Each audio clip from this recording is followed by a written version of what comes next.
Okay, let's start जी। आज जो हम क्वेश्चन सॉल्व करने जा रहे हैं ये भी बहुत एक इम्पॉर्टेंट क्वेश्चन है।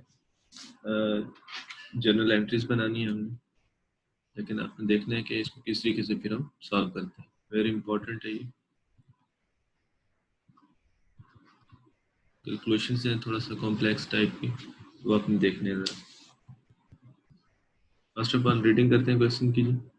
The following information relates to the debt securities investment of red cat company.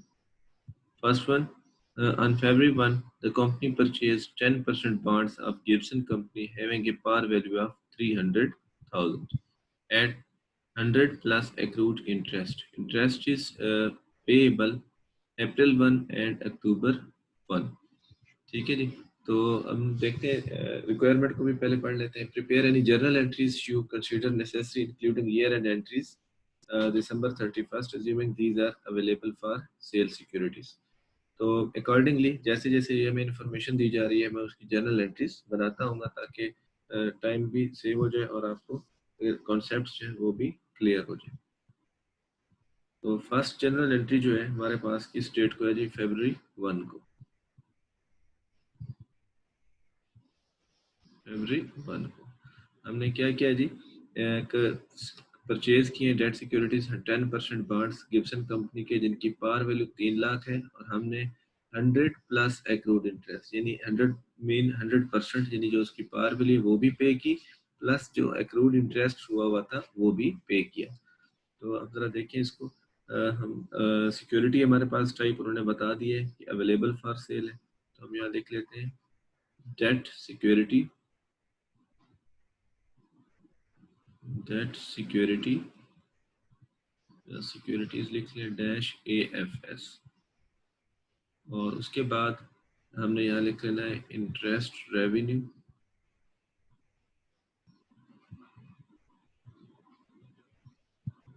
और उसके बाद हमने क्रेडिट में लिख देना है बैंक अकाउंट। अब आपने जरा यहाँ पर देखना है, ये मैं टाइम लाइन ड्रा कर रहा हूँ। इस क्वेश्चन में थोड़ा सा ये ग्राफिकल वर्क भी ज़्यादा होगा। देखिए अभी आपने जब परचेज किया तो वो डेट कौन सी है? February 1। और दूसरा इसके ऊपर जो इंटरेस्ट दिया जाता है उसकी डेट्स क्या है? Interest is payable April 1 and October 1। Suppose ये वाली जो डेट है ये October 1 है। October 1, अक्टूबर के बाद ये अक्टूबर का मंथ हो गया, ये नवंबर हो गया, ये दिसंबर हो गया, ये जनवरी हो गया, और यानी जनवरी का ये एंड हो गया, यानी अक्टूबर, नवंबर, दिसंबर और ये जनवरी, 4 मंथ। जनवरी का एंड, और यहाँ पे ही यानी यहाँ पे मैं अगर लाइन ड्रा कर लूँ जो जनवरी का एंड है तो यहीं पे क्या है? February 1 है। आपने क्या किया? किसी से बॉन्ड खरीदे इस डेट पे 3 लाख के, और उसे ये कहा कि भाई आपने क्योंकि 4 मंथ्स पहले इंटरेस्ट इस डेट को ले लिया हुआ है, और आपके फर्दर जो है 4 मंथ्स आपने वेट किया है क्योंकि 6 मंथ के बाद आपको इंटरेस्ट मिल जाना था, यानी 2 मंथ्स रहते हैं अभी, ठीक है, क्योंकि अप्रैल में से। तो 4 महीने का इंटरेस्ट जो आपका एक्रूड हुआ है वो भी मैं आपको दे देता हूँ, और जितने की बॉन्ड्स की पार वैल्यू है वो भी मैं आपको दे देता हूँ। ठीक है, ये पॉइंट क्लियर हो गया आपको? इसमें कोई कंफ्यूजन है? हाँ जी, रोल। सर इन्होंने अप्रैल 1 कहा हुआ है सर, तो इसको जनवरी के एंड पे क्यों करेंगे सर? जनवरी के एंड पे नहीं करेंगे। ये देखें, मैं रिपीट करता हूँ इसलिए क्योंकि इस क्वेश्चन में आपको थोड़ा सा पार्टिसिपेट करना होगा। इंटरेस्ट की जो है डेट्स हैं वो क्या है? April 1 है और October 1। ठीक है, सपोज October 1 यहाँ पे है पहले किसी प्रीवियस ईयर में, और नेक्स्ट हमारी जो इंटरेस्ट की डेट है वो है अप्रैल। नेक्स्ट इंटरेस्ट की डेट क्या है? अप्रैल है। तो ये देखें, ये अक्टूबर का मंथ हो गया, यहाँ पे आप सिर्फ देखते हैं ये अक्टूबर का मंथ हो गया, ये नवंबर का हो गया, ये दिसंबर, ये जनवरी, और फिर ये हमारे पास जो है क्या हो गया? फरवरी का मंथ हो गया, ये मार्च का मंथ हो गया। ये जो लाइन है ये मंथ एंड को शो कर रही है। ठीक है, यहाँ पे मार्च एंड हो रहा है, यानी यहाँ पे क्या डेट होगी? April 1 होगा। यानी जिसके पास भी ये बॉन्ड्स हैं, ये अगर हम अभी खरीदते ना भी तो उसे इंटरेस्ट इस डेट को मिलना था। हमने क्या किया? जिस इन्वेस्टर के पास ये पहले से मौजूद था बॉन्ड, हमने उसे कहा कि भाई आपको पिछला इंटरेस्ट अक्टूबर 1 में मिल गया, अब आप फरवरी 1 में मुझे ये बॉन्ड अगर बेच देंगे तो मैं आपको क्या करूंगा, ये 4 महीने का इंटरेस्ट जो आपने एक्रूड आपको हुआ है, यानी आपको मिलना चाहिए, मिलेगा तो अप्रैल 1 को, लेकिन जो आपने एक्रूड किया हुआ है, आपको आपने वेट किया हुआ है, उस 4 महीने का इंटरेस्ट मैं आपको दे देता हूँ। ठीक है, मैं आपको 4 महीने का इंटरेस्ट दे देता हूँ और 3 लाख ओरिजिनल पार वैल्यू भी पे कर देता हूँ। ठीक है, अब मुझे जब ये बॉन्ड मिल जाएगा तो कंपनी मुझे इंटरेस्ट कब देगी, अप्रैल 1 को, और वो होगा 6 मंथ्स का, क्योंकि मेरे पास जो बॉन्ड था, तो उससे क्या होगा कि 4 महीने कंपनी ने जब मुझे 6 महीने का इंटरेस्ट दे दिया, तो 4 महीने का क्योंकि मैंने किसी और को ऑलरेडी दिया हुआ था, तो वो आपस में एडजस्ट हो जाएगा, मुझे बेनिफिट कितने मंथ्स का होगा, जस्ट 2 मंथ्स का। क्लियर हुई बात अब? ओके सर, क्लियर है सर। ठीक है, अच्छा ये अब हमारे पास जो है इंटरेस्ट हो गया इसका 30,000, ये एनुअल हो गया, और हमें चाहिए 4 मंथ्स का, क्योंकि हमने जब उसे पे करना है 4/12, तो ये कितना अमाउंट बन गई थी देखिए,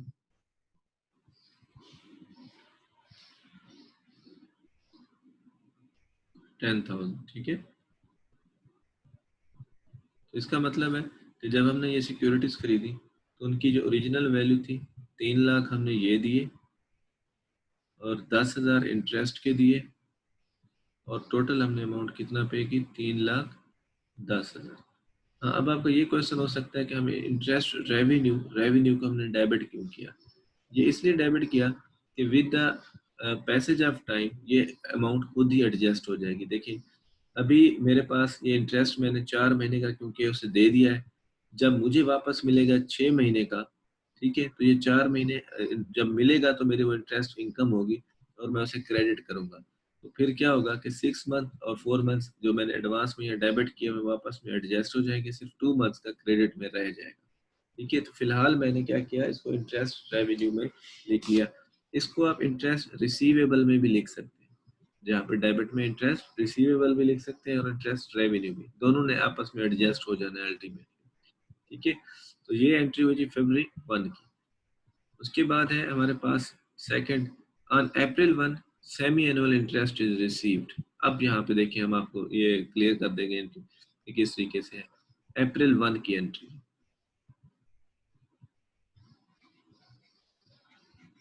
अप्रैल 1, देखो यही हमारे पास जो है क्या है, इन्वेस्टमेंट थी, ये जो हमने 3 लाख में खरीदी। अब अप्रैल 1 को ये इंटरेस्ट रिसीव हो रहा है। अप्रैल 1 को इंटरेस्ट देखें कितना रिसीव हुआ होगा, 3 लाख, इसका 10% एनुअल हो जाएगा, और 6/12 क्या हो जाएगा, सेमी एनुअल हो जाएगा। ठीक है, तो ये सेमी एनुअल कितना हो जाएगा, बेसिकली 15,000 हो जाएगा। अब देखो ये कितने मंथ्स का है, 6 मंथ का है, तो मैं इसकी एंट्री देखें क्या करूंगा, अल्टीमेटली बैंक अकाउंट को क्या करूंगा, डेबिट करूंगा, कि मेरे पास जो है वो 15,000 जो है 15,000 हमारे पास यहाँ पे आ गया जी 15,000, और क्रेडिट किसको करूंगा, इंटरेस्ट रेवेन्यू को, क्योंकि ये मेरी इनकम हो रही है। अब बॉन्ड जो मेरे पास है, इंटरेस्ट रेवेन्यू यहाँ पे क्या हो गया, क्रेडिट हो गया विद अमाउंट 15,000। अब थोड़ा सा आपको समझाने के लिए ये जरा देख लें, अगर ये मैं इंटरेस्ट रेवेन्यू का टी अकाउंट बनाऊं, तो इसमें पहले बैलेंस क्या पड़ा है, डेबिट का पड़ा हुआ है 10,000। पहले बैलेंस किसका पड़ा हुआ है, डेबिट का 10,000। और अब क्रेडिट का जब यहाँ पे देखें 15,000 पार करेंगे, तो देखो इसके साथ क्या हो जाएगा कि 10,000 क्या हो जाएगा, वो एडजस्ट हो जाएगा, और 5,000 इसके अंदर पड़ा रहेगा कैरी डाउन में, जो मेरी एक्चुअल 2 मंथ्स की इनकम है। क्लियर होगी बात अब आपको? यस सर, क्लियर है सर। अच्छा जी, उसके बाद नेक्स्ट हमारे पास ट्रांजेक्शन है जी, हमने एक और बॉन्ड खरीदा है। On July 1st, 9% bonds of Samsung Incorporation were purchased. These bonds with a par value of 200,000 were purchased at 100 plus accrued interest. Interest dates are June 1 and December 1. अब आप यहाँ पे फिर गौर से देखिएगा, July 1 को आपने खरीदा है, July 1। अगेन मुझे टाइमलाइन बनाना होगी। इसकी इंटरेस्ट डेट्स क्या है जी, वो है हमारे पास एक June 1 और एक दिसंबर 1। अच्छा जी, अब ये है, इसको मैं लिख लेता हूँ इस पॉइंट को, ये है जी जून 1 और ये जून का महीना है, यहाँ पे ये हो गया जुलाई 1। ठीक है, और अगला इंटरेस्ट जो मिलना है वो है मिलना दिसंबर 1 को। अब आप ये देखें, मैं क्या कर रहा हूँ, उस पर्सन से जिसके पास ये बॉन्ड पहले से मौजूद था, जुलाई 1 को खरीद रहा हूँ, तो उसको पिछला इंटरेस्ट कब मिल चुका हुआ है, जून 1 को, यानी उसने फर्दर अगले इंटरेस्ट के लिए 1 माह गुजारा हुआ है, सिर्फ वेट उसका कितना है, सिर्फ 1 माह है।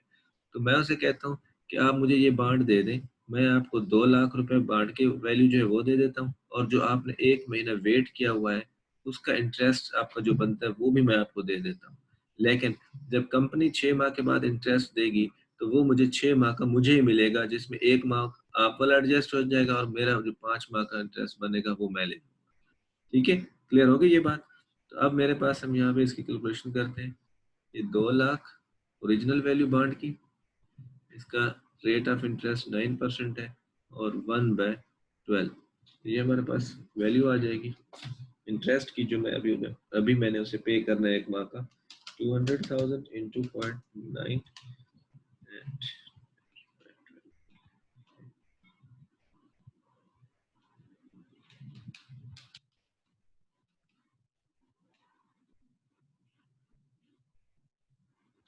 ये बन रहा है जी 1500, यानी इसका मतलब है मैं उसे क्या दे रहा हूँ अभी, 2 लाख रुपए भी दे रहा हूँ और 1500 इंटरेस्ट भी दे रहा हूँ, ताकि मेरे उससे डील हो जाए।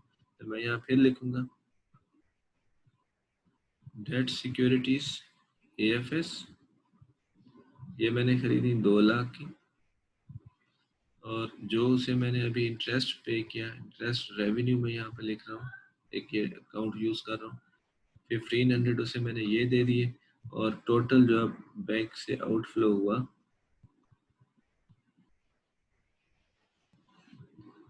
200, 1000 एंड 500, ये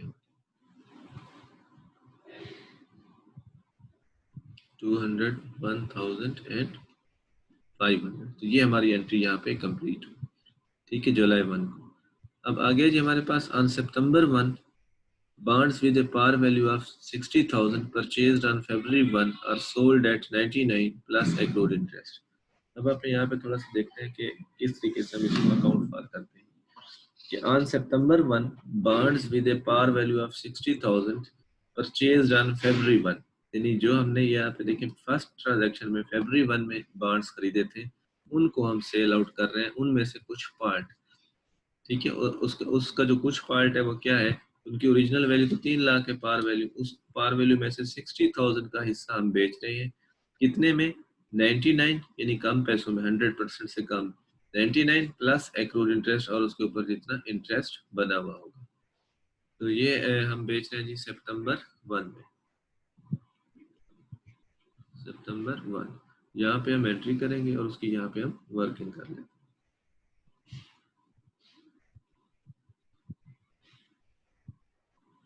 ठीक है जी, अब ये हमने बॉन्ड खरीदा था, इसकी जो ओरिजिनल वैल्यू थी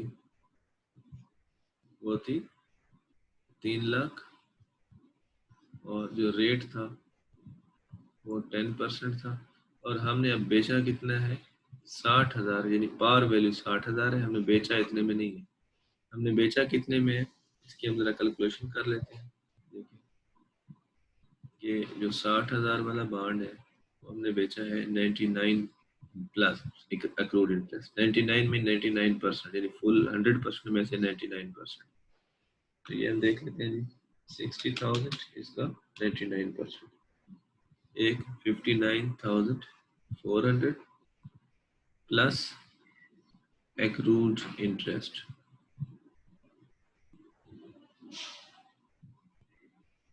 ठीक है, अच्छा अब इसके इंटरेस्ट की डिटेल्स हम देखते हैं कि हमें इंटरेस्ट कब कब मिलता है। अब जरा देखें कि ये बॉन्ड्स जब मेरे पास थे, एक इसका इंटरेस्ट मिलता है अक्टूबर को, मैंने इनको खरीद लिया February 1 में। ठीक है, ये मैं डेट्स थोड़ा सा हम डाल दिए फरवरी 1 में। अब फरवरी 1 के बाद मुझे ये इंटरेस्ट कब मिलना है? अप्रैल 1 को, ठीक है। अब अप्रैल 1 को मैंने क्या किया इंटरेस्ट, इसका मतलब जब अप्रैल 1 आया तो मैंने इंटरेस्ट ले लिया। अब अगला इंटरेस्ट मुझे कब मिलेगा? ये मई, जून, जुलाई, अगस्त, सितंबर, ठीक है, और फिर अक्टूबर। यानी ये देखें, ये हो गया अप्रैल 1, अप्रैल का मंथ हो गया, ये मई, ये जून, ये जुलाई, ये अगस्त, ठीक है, और ये हो गया सितंबर। अब अगस्त का जो एंड है वो सितंबर 1 है, वहां पे ये अगस्त का एंड है और ये डेट है सितंबर 1, ठीक है, और ये मंथ का यानी अक्टूबर है। अक्टूबर जो है ना उसमें मुझे इंटरेस्ट जो है ना मिलेगा। अब इसका मतलब है देखो कि मैंने 5 मंथ्स वेट किया हुआ है और मुझे सिर्फ एक मंथ का इंटरेस्ट वेट और कर लूँ तो मुझे 3 लाख रुपए के ऊपर, डॉलर्स के ऊपर 10% इंटरेस्ट मिल जाएगा 6 मंथ का। लेकिन मैं यहाँ पे क्या कर रहा हूँ, मैं 5 मंथ्स चूज कर लिया हुआ है, यानी उसको होल्ड रखा है 5 मंथ उस इन्वेस्टमेंट को। तो किसी ने मुझे कहा जी मुझे ये बांड 60,000 वाला भेज। अब यहाँ पे देखो उसकी जरा कैलकुलेशन करते हैं। यहाँ पे मेरे पास जो अमाउंट है वो 3 लाख की एग्जिस्ट कर रही है, लेकिन यहाँ पे अब क्या हो रहा है कि एक एक जो है ना बांड मैं बेच रहा हूँ उसका कुछ हिस्सा 60,000। तो देखें 60,000, इसका 10%, ठीक है, और उसके बाद 5 मंथ्स, 5/12, ये इंटरेस्ट मुझे वो पार्टी देती है। 60,000 into 10 and then multiply 5 divided by 12, 2,500। तो ये मुझे क्या मिल रहे हैं? सेल प्रोसीड्स है, यानी उसे बेचने से जो मुझे पैसे मिल रहे हैं, प्लस 59,400, इट बिकम 61,900। तो यहाँ पे आप कंफ्यूज नहीं होना। यहाँ पे हम क्या कहेंगे इस बात को जी, ये यहाँ देखें, यहाँ पे मैंने कहा है कि मेरे पास बांड्स सितंबर 1 तक क्या है, 3 लाख का ही है, सितंबर 1 तक, यहाँ तक। लेकिन मैंने क्या किया, इस सारे ये 3 लाख में से मैंने क्या किया, इस दौरान में 60,000 का बांड बेच दिया, नेगेटिव हो गया। तो इसका मतलब है जो 60,000 का बांड हिस्सा था वो 5 माह चला और बाकी 240,000 का जो इंटरेस्ट है वो मुझे क्या मिलेगा, 6 मंथ का पूरा मिलेगा। यानी यहाँ पे जो 2,40,000 है वो यहाँ तक चलेगा, यानी अक्टूबर 1 जब तक नहीं आता, क्योंकि एक माह भी रहता है। सितंबर 1 तक जो है वो 60,000 हमने हिस्सा बेच दिया 3 लाख में से, तो ये 5 माह तो सारे चले हुए हैं ना, 3 लाख तक पूरा। तो इस तरह से हमारे पास जो टोटल अमाउंट बनी वो क्या हुई, 61,900 जो मुझे बेचने पे मिली। तो मैं यहाँ पे एंट्री में लिखता हूँ जी, जो मुझे कैश या बैंक में अमाउंट मिली वो है 61,900, और इसके बदले में मैंने जो सिक्योरिटीज उनको दी, डेट सिक्योरिटी AFS, उसकी जो कास्ट मेरे से डिक्रीज हुई वो 60,000 हुई, ठीक है, और उसके बाद इंटरेस्ट रेवेन्यू जो उसने मुझे पे किए 5 मंथ्स का इंटरेस्ट, तो ये हो गया जी 2,500। और इस डील में मुझे लॉस हुआ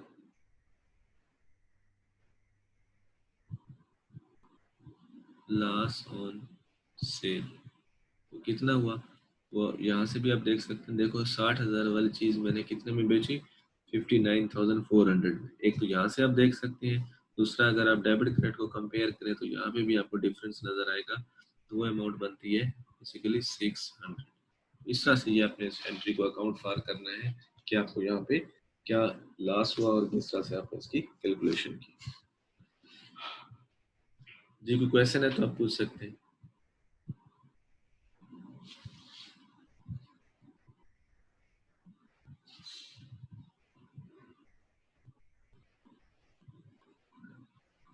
सितंबर 1 के बाद हमारे पास एंट्री है जी, on October 1 semi annual interest is received. अब हमारे पास 6 माह का जो इंटरेस्ट है वो हमें मिल रहा है, ठीक है। तो यहाँ पर हम लिखते हैं जी अक्टूबर 1, 6 माह का जो इंटरेस्ट है अब हमें मिल रहा है। अब हम ये एंट्री जब करते हैं तो आपको थोड़ा सा ये समझ भी आ जाएगा कि इसी एंट्री से ही रिलेटेड है कि किस तरीके से हम इसको अकाउंट फॉर करेंगे फर्दर। सेम यही कैलकुलेशन आपके सामने बनी हुई है ग्राफिकली। तो यहाँ पर आप देख लें, अप्रैल 1 का इंटरेस्ट मैंने ले लिया। अब मेरे पास 3 लाख रुपए हैं, $3 लाख हैं, मैंने वो अगले 6 मंथ तक लेके चलने हैं तो मुझे इंटरेस्ट मिलेगा।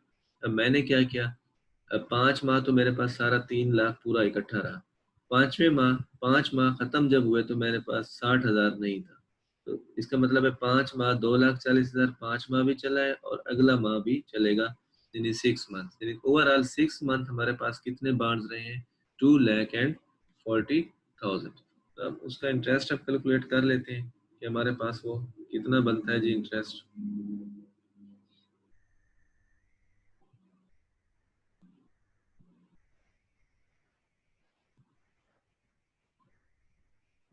बैंक अकाउंट डेबिट हो जाएगा और इंटरेस्ट रेवेन्यू क्रेडिट हो जाएगा। कैलकुलेशन को आप जरा यहाँ पे देखिए। देखिए मेरे पास 3 लाख के बॉन्ड थे, अक्टूबर 1 तक 60,000 के बॉन्ड में बेच चुका हूँ, तो मेरे पास कितने रह गए, 2,40,000, जो कि अक्टूबर 1 तक मेरे साथ रहे। तो इसे हम कहेंगे मल्टीप्लाइड 10% एंड देन 6/12। इसकी कैलकुलेशन में देखते हैं जो हमें इंटरेस्ट मिलता है, 2,40,000 इंटू 10 एंड इंटू 12,000। ये मुझे इंटरेस्ट जो है ना यहाँ पे मिल गया।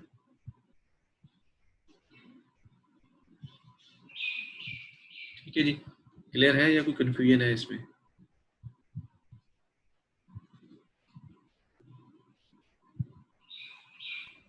क्लियर है सर, लेकिन सर 60,000 का जो एक मंथ का इंटरेस्ट होगा सर, वो जो 100 लोग है उसी को मिल जाएगा सर? हाँ, जो हमने सर बेच कैसे? दिया है ना, जैसे हमने पहले शुरू में खरीदा था यहाँ पे, क्योंकि हमने यहाँ पे जब शुरू में खरीदा था तो हमने भी तो किसी को देखे 5 माह का इंटरेस्ट दे दिया था, पहले 4 माह का पहले दे दिया था, फिर हमें मिला 6 माह का, तो फिर 2 माह का हमने रख लिया। इसी तरीके से जब हमने बेच दिया तो हमने उससे क्या किया, यहाँ पे 5 माह का इंटरेस्ट ले लिया। ठीक है, अब उससे जब इंटरेस्ट मिलेगा तो उसे 6 माह का मिलेगा, उसमें से 5 माह मेरे साथ वाले एडजस्ट हो जाएंगे, 1 माह का उसे खुद को बेनिफिट होगा जिसने लिया है मुझसे बांट। ओके सर, क्लियर है। ठीक है। अच्छा, उसके बाद है जो हमारे पास नेक्स्ट जो है 6th transaction, on December 1 semi annual interest received. अब December 1 में सेमी एनुअल इंटरेस्ट किस ट्रांजैक्शन के रेफरेंस से है? अब देखें, ये है विद रेफरेंस टू ट्रांजैक्शन 3, जिसमें हमने बॉन्ड्स खरीदे और इंटरेस्ट की डेट थी June 1 और December 1। यहाँ पर हम लिखते हैं जी December 1। अब हमें यहाँ पे इंटरेस्ट मिलना है, तो December 1 में हमारे पास क्या पोजीशन थी, हम ये देखते हैं। जो ट्रांजैक्शन थी वो हमारे पास ये थी। अब जरा गौर आप कीजिएगा यहाँ पे, ये जुलाई की ट्रांजैक्शन को देखें पहले। देखो जुलाई की ट्रांजैक्शन क्या थी, June 1 में इंटरेस्ट मिलता है और December 1 में इंटरेस्ट मिलता है। हमने बॉन्ड खरीदे July 1 में और 1 माह का इंटरेस्ट हमने उस बंदे को दे दिया, ये आप देख रहे हैं, दे दिया। अब हमें जो इंटरेस्ट मिलेगा वो 6 माह का मिलेगा, 5 माह ये है। ठीक है, ये मंथ्स कितने हो जाएंगे, 5 माह ये मेरे पास रहे, और 1 माह जिसके पास था हमने उसको इंटरेस्ट पहले से एडवांस में दे दिया। ठीक है, तो अब हमें इंटरेस्ट मिलेगा December 1 में 6 मंथ्स का इन सिक्योरिटीज पे। मैं यहाँ लिखूंगा बैंक अकाउंट और इंटरेस्ट रेवेन्यू। ठीक है, 2 लाख, इसका 9% और फिर 6/12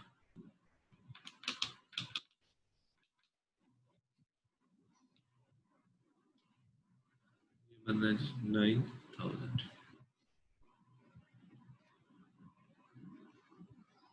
ठीक है जी, ये बात भी समझ आ गई, होपफुली क्लियर होगा।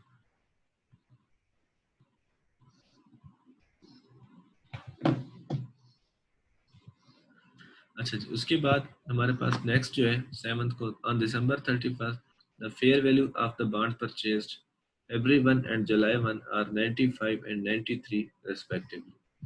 अच्छा, अब यहाँ पे एक एंट्री तो अब हमने यही करनी है दिसंबर 31 को। अब जरा गौर से देखिएगा कि वो जो फेयर वैल्यू एडजस्टमेंट की हम बात करते हैं, क्योंकि AFS सिक्योरिटीज है, ठीक है। अच्छा, उसके लिए हम क्या करते हैं, टेबल बनाते रहते हैं। टेबल में यहाँ पे बना लेता हूँ, fair value adjustment table, securities, cost, fair value और unrealised holding gain and loss. अब सिक्योरिटीज मेरे पास दो कंपनीज की है, एक है हमारे पास गिब्सन कंपनी और दूसरी है हमारे पास ये है जी सैमसंग कंपनी, सैमसंग कंपनी और गिब्स कंपनी, जी और एस कंपनी। तो यहाँ पे मैं लिख लेता हूँ G and S, G and S company. अब जी कंपनी के हमारे पास जो बॉन्ड्स हैं वो कितना है, हमने खरीदे थे 3 लाख के जिनकी पार वैल्यू थी, यानी जो कास्ट प्राइस थी, लेकिन अब हमारे पास उसमें से 60,000 के बिक चुके हुए हैं। तो अब हमारे पास कितना एग्जिस्ट कर रहे हैं कास्ट वाइज, 2,40,000। और जो सैमसंग कंपनी थी उसके हमने पार वैल्यू की बॉन्ड जो थी वो 2 लाख थे, इसमें से हमने कोई बेचे नहीं है, तो इसका मतलब है ये हमारे पास 2 लाख के ही एग्जिस्ट कर रहे हैं। ये कास्ट इनकी होगी 4,40,000। अब फेयर वैल्यू के हवाले से उसने हमें क्या इन्फॉर्मेशन दी है कि on December 31st the fair value of the bonds purchased in February 1 and July 1, February 1 वालों की 95 और जुलाई 1 वालों की 93 रेस्पेक्टिवली, ठीक है, यानी पार वैल्यू से कम है, यानी 2,40,000 जो है ये है 95% पे इस वक्त, तो इनकी वैल्यू है 2,28,000। मैं साथ लिख देता हूँ 95%, और ये वाला जो है 93 पे है, 200,000 1,86,000, यानी ये जो परसेंटेज है इसका मतलब है कि ये अपनी पार वैल्यू से कम वैल्यूज पे बिक रहे हैं, ठीक है। यहाँ पर हमें बेसिकली लॉस हो रहा है, ये बन रहा है 4,14,000, तो लॉस इंडिविजुअल लेवल पे यहाँ पे हो रहा है जी 12,000 का लॉस हो रहा है, और यहाँ पे अगर देखा जाए तो 14,000 का लॉस हो रहा है, तो टोटल लॉस है 26,000 का। Securities fair value previous balance कोई नहीं है, ठीक है, अगर होता तो हमें यहाँ पे बता देते, ठीक है, कोई नहीं है ऐसा। तो अब इसका मतलब है जब हम एंट्री करेंगे तो लॉस की ही करेंगे, जो करंट लॉस है 26,000, और सिक्योरिटी फेयर वैल्यू के अकाउंट को क्या करेंगे हम बेसिकली क्रेडिट कर देंगे। ये देखिए अनरियलाइज्ड होल्डिंग गेन और लॉस इक्विटी, क्योंकि AFS है, और securities fair value adjustment account AFS credit with amount 26,000 debit और 26,000 क्रेडिट, ठीक है। होपफुली यहाँ तक आपको क्लियर हो गया होगा। लास्ट एंट्री है जी हमारे पास दिसंबर 31 की, वो है ज़रा एक्रूवल ऑफ इंटरेस्ट की। ये ज़रा मैं जल्दी से कर रहा हूँ विद टाइम कंस्ट्रेंट, डिस्कशन हम होगी तो बाद में कर लेते हैं इसके ऊपर। एक्रूवल ऑफ इंटरेस्ट, ठीक है। अब मैं टाइम लाइन बना रहा हूँ, इसको अब देखेंगे।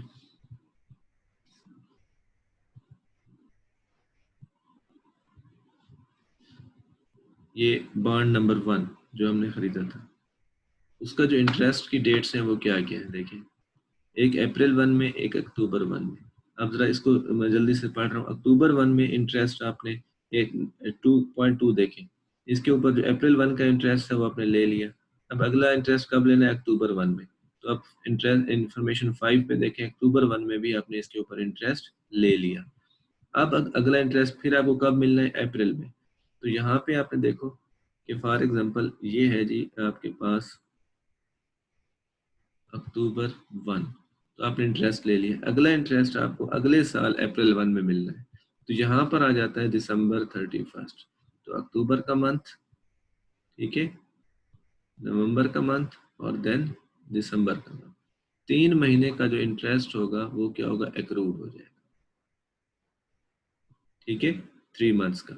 तो हम कैलकुलेट करते हैं जी, कितना, 2,40,000 हमारे पास वहाँ से बचे हुए हैं, जो 3 लाख थे टोटल।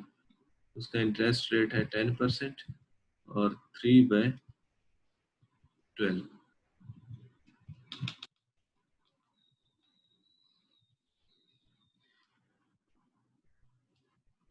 हमारे पास देखिए कितना बच गया जी,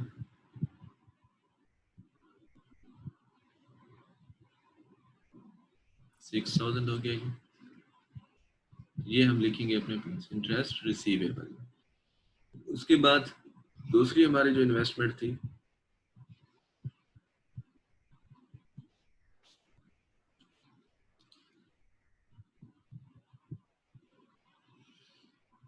उसकी जो इंटरेस्ट रेट्स हैं वो क्या है जी हमारे पास, जून 1 एंड दिसंबर 1, ठीक है, जून 1 एंड दिसंबर 1।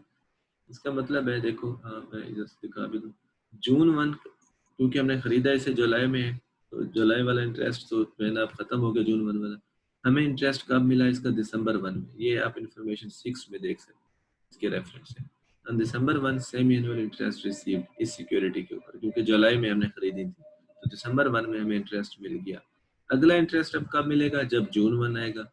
लेकिन बिफोर जून 1, दिसंबर 1 को जब हमने खरीदा तो इन बिटवीन दिसंबर 31 भी आ गया। यहाँ पर अब देखिए हम कि ये उसकी प्रीवियस डेट है, जून 1 को इंटरेस्ट मिला। अब अगला इंटरेस्ट कब मिलना है, दिसंबर 1 को। उसके बाद फिर अगला मिलना है अगेन जून 1 को। लेकिन यहाँ पर क्या आ गया, दिसंबर 31। इसका मतलब है 1 माह का जो इंटरेस्ट है वो एक्रूड है, क्योंकि अमाउंट हमारे पास कितना है, 2 लाख है, रेट ऑफ इंटरेस्ट 9% है, और 1 माह का जो है इंटरेस्ट वो एक्रूड है 12%। तो ये हमारे पास कितना बन जाता है जी, 1500, जब हम इसे सॉल्व करते हैं 1500, ठीक है। तब हम इसको अकाउंट फॉर करते हैं, ये हमारे पास किस तरीके से इनकी एंट्री बनेगी। हम यहाँ लिखेंगे इंटरेस्ट रिसीवेबल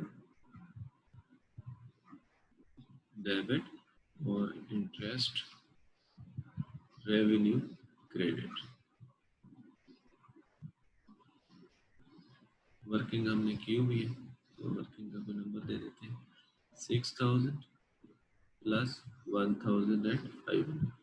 ये हमारे पास टोटल बन गया 7,500, ठीक है। तो ये हमारे पास यहाँ तक की जो रिक्वायरमेंट 1 थी वो यही थी कि prepare any general entries you consider necessary including year and entries December 31 assuming these are available for sale securities। उसके बाद बी है, if wildcat classified these as held to maturity investment explain how the journal entries would differ from those in part A. इसका simple सा answer है, देखो यहाँ पे मैं कंप्लीट कर लूँ ताकि अपनी बात, कि उसने पहले AFS रखी हुई थी, कि अगर वो कहते हैं HTM में रख लें, तो HTM और AFS में फ़र्क यही है कि जहाँ जहाँ हमने एंट्रीज में AFS लिखा है वहाँ पे HTM लिख देते हैं। यहाँ पे लिख देते हैं मैं HTM, securities are valued at amortized cost, ठीक है, not at fair value। So fair value adjustment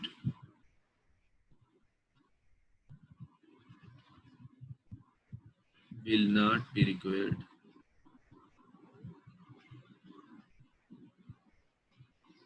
Fair value adjustment entry कह लें साथ, will not be required in case of HTM securities, ठीक है। डेट सिक्योरिटीज है, बाकी तो हमने सारा काम करना है। सिर्फ ये जो लास्ट की हमने एंट्री की है फेयर वैल्यू टेबल और फेयर वैल्यू एडजस्टमेंट एंट्री, ये हम नहीं करेंगे अगर HTM सिक्योरिटीज। ठीक है, तो यहाँ तक जो है